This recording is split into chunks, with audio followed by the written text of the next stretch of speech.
प्रधानमंत्री हर एक के बारे में बात करेंगे लेकिन अडानी का नाम नहीं लेंगे। वाह मोदी जी वाह, मैं नाम लूंगा। मैं अडानी का नाम इसलिए लूंगा कि LIC में मेरा भी पैसा है, SBI का मैं भी कस्टमर हूँ। कहीं ऐसा ना हो जाए कि उस एक शख्स के चक्कर में 140 करोड़ जनता तुम्हारी हाथ से निकल जाए और आप लोग बस सड़क के ऊपर तालियां बजाएं। हम तो फूल थे, तुमने हमें कांटा बना दिया और अब इसी कांटे से कहते हो कि चुभना छोड़ दे। नहीं छोड़ेंगे हम लड़ेंगे, क्योंकि इस मुल्क के ऊपर जितना आपका इख्तियार है उतना इम्तियाज जलील का भी इख्तियार है। अगर आप हमारे साथ नाइंसाफी करेंगे तो हम खामोश नहीं बैठेंगे, हम लड़ेंगे। क्या है कि आज फाइनेंस मिनिस्टर हमको इस बात का जवाब दे, कौन सी ऐसी मिनिस्ट्री है जिसके अंदर 38% का बजट कम कर दिया गया है। 1913 करोड़ रुपया आप हमारे गायब कर देते हैं और आप ये उम्मीद करते हैं कि हम खामोशी से इसको बर्दाश्त कर ले करके। लेकिन अध्यक्ष महोदय, ये कितनी गंभीर बात है कि देश आगे बढ़ेगा लेकिन माइनॉरिटीज के लिए जो बजट दिया गया है 2012 और 13 के अंदर जो बजट था वो बजट इस बार दिया गया, यानी कि देश आगे बढ़ेगा और माइनॉरिटीज पीछे रह गए। ये कब तक चलेगा? अध्यक्ष महोदय, मैं पूछना चाहता हूँ, जो बच्चे आज गाँव के अंदर पढ़ रहे हैं, अकेले औरंगाबाद जिले के अंदर 1600 ऐसे स्कूल्स हैं जिनके सर के ऊपर बच्चों के क्लासरूम्स के अंदर पक्की छत नहीं है, टीन के शेड के नीचे ये 1600 बच्चे तालीम हासिल कर रहे हैं। उनका कसूर सिर्फ इतना है कि वो किसानों के बच्चे हैं, वो गरीबों के बच्चे हैं। फरवरी यानी कि कल के दिन रिजर्व बैंक ऑफ इंडिया ने रेपो रेट 25 बेसिस पॉइंट से बढ़ा दिया है। पिछले 4 मई 2022 को 4.40 हमारा रेपो रेट था। 8 महीने के अंदर 6 मरतबा रेपो रेट बढ़ाया गया है और अब ये रेपो रेट हो गया है 6.50। अब हो सकता है इनमें से कोई खड़े रहेगा और कहेगा कि RBI है, इसका हमारे से क्या लेना देना, बजट से क्या लेना देना। तो सुनिए गौर से, RBI जब रेपो रेट बढ़ाता है तो किसी ने 20 साल के लिए होम लोन लिया है, यानी कि 240 महीने के लिए लोन लिया है और रेपो रेट 2.25% से बढ़ गया है, तो 120 से 160 महीने का एडिशनल EMI उसको भरना पड़ता है। किसी ने 25 साल के लिए यानी कि 300 महीने के लिए लोन लिया है और अगर 2.25% से रेपो रेट बढ़ गया है तो उसे 199 महीने एडिशनल EMI देना पड़ता है। आप कहेंगे कि हमारा इससे क्या लेना देना, यही तो जादू का खेल खेल रहे कि आपने इनकम टैक्स के अंदर रिबेट दिए, बहुत सारे लोगों को खुश किया और सैलरीड क्लास को कहा कि हम तुमको इनकम टैक्स में रिबेट दे रहे हैं, लेकिन अब जिंदगी के साथ भी और जिंदगी के बाद भी तुम्हारा EMI चलता रहेगा, तुम्हारा लोन चलता रहेगा करके ये एक संदेश सरकार ने दिया है। अध्यक्ष महोदय, एजुकेशन के लोन के अंदर सरकार ने जो आंकड़ा दिया है स्कूल और हायर एजुकेशन के लिए 1,12,899 करोड़, बहुत अच्छा बढ़िया सा फिगर है, जिसमें से 61% स्कूल एजुकेशन के ऊपर खर्च किया जाएगा और इन्हीं पैसों के अंदर से 14,500 PM श्री नाम के स्कूल्स बनाए जाएंगे। अध्यक्ष महोदय, मैं पूछना चाहता हूं, जो बच्चे आज गांव के अंदर पढ़ रहे हैं, जो जिला परिषद के स्कूलों के अंदर पढ़ रहे हैं, मेरे अहम सिर्फ अकेले औरंगाबाद जिले के अंदर अभी सर्वे करवाया सरकार के जरिए 1600।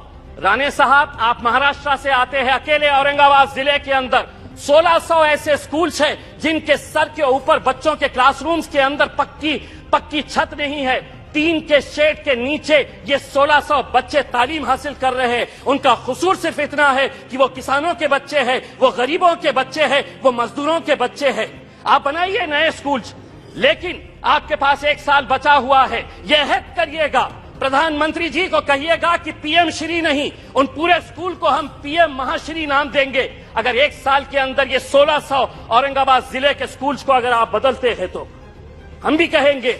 अगर 1 साल के बाद अगर ये कर पाते हैं तो इम्तियाज जलील यहां पर खड़े रहकर कहेगा, वाह मोदी जी वाह। दूसरी ये बात है अध्यक्ष महोदय, माइनॉरिटीज के बारे में मैं ये बताना चाहता हूं, राणे साहब, हम तो फूल थे, तुमने हमें कांटा बना दिया और अब इसी कांटे से कहते हो कि चुभना छोड़ दे। नहीं छोड़ेंगे हम लड़ेंगे, क्योंकि इस मुल्क के ऊपर जितना आपका इख्तियार है उतना इम्तियाज जलील का भी इख्तियार है।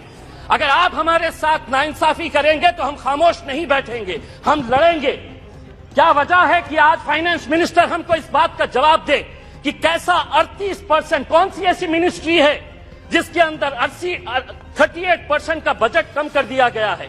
1913 करोड़ रुपया आप हमारे गायब कर देते हैं और आप ये उम्मीद करते हैं अध्यक्ष महोदय, आप ये उम्मीद करते हैं कि हम खामोशी से इसको बर्दाश्त कर लेकर के। मैं आपको बताता हूं कि नीति आयोग की पॉलिसी डॉक्यूमेंट है, the action agenda the strategy document ने क्या कहा है, Muslims and other religious minorities in India have been lagging in several development indicators including educational attainment, gender equality and workforce participation। इसके बावजूद भी आप 38% हमारा बजट कम कर देते हैं। 2022-23 के अंदर आपका टोटल बजट जो था उसके अंदर माइनॉरिटीज के हिस्से में कितना आया, तो 0.12%। इस बार जो बजट आपने दिए हैं वो कितना हुआ है, बी अगर देखा जाए तो 0.07%। अध्यक्ष महोदय 2 मिनट।